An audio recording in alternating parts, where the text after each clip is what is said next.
வந்து 2 பேர் சாப்பிட்ற அளவுக்கு தான் பண்ண போகிறேன்.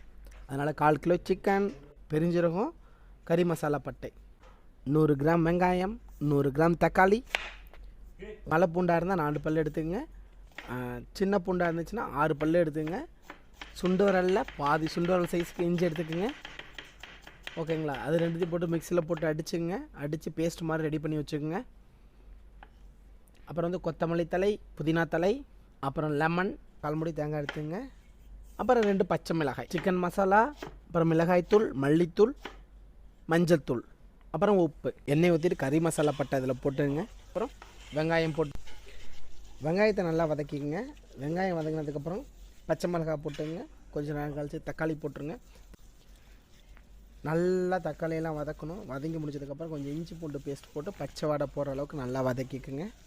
வதக்கி முடிச்சுட்டு நான் வந்து டேஸ்ட்டுக்காக கொஞ்சம் கொத்தமல்லி, புதினாவும் போடுறேன்.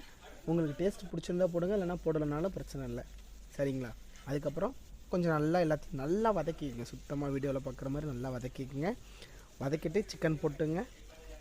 1/4 கிலோ சிக்கன் நல்லா வாஷ் பண்ணி வச்சுக்கணும். அதுக்கு முன்னாடி இதுக்கு பண்ணுறதுக்கு முன்னாடியே எல்லாத்தையும் வாஷ் பண்ணி வச்சுக்கணும். சிக்கனை வாஷ் பண்ணி வச்சுக்கிட்டு எல்லாம் வதக்கினதுக்கப்புறம் சிக்கனை எடுத்து போட்டு நல்லா வதக்கணும்.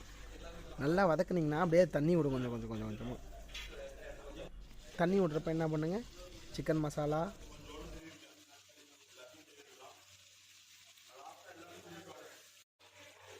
அப்புறம் மஞ்சத்தூள், அப்புறம் மல்லித்தூள், அப்புறம் கொஞ்சம் மிளகாத்தூள்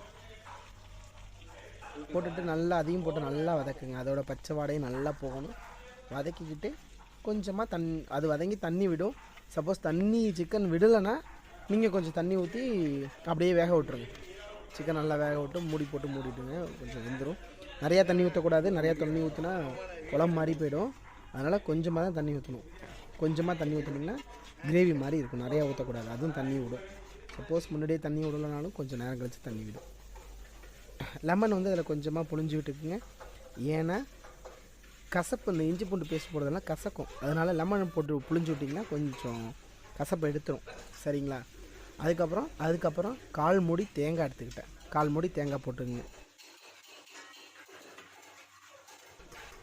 போட்டு நல்லா போட்டு வதக்கிடுங்க. வதக்கிட்டு மூடி போட்டு மூடி நல்லா சிக்கனையும் கறியும் வேகிற மாதிரி வதக்கிட்டு, இந்த அளவுக்கு வீடியோவில் பார்க்குற மாதிரி நல்லா கெட்டியாக வர அளவுக்கு நல்லா வதக்கிக்கணும்.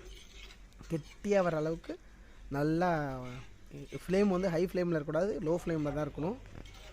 ரொம்ப ஹீட் பண்ண வேணாம், பொறுமையாக வச்சு பண்ணுங்கள். நார்மல் ஹீட்லேயே பண்ணுங்கள். சரிங்களா? இப்போ வெந்திருக்கான்னு பார்த்துட்டேன். வெந்திருக்கு, சூப்பராக இருக்குது. ஸோ இன்னும் கொஞ்சம் நேரம் கழிச்சு பார்க்கலாம்.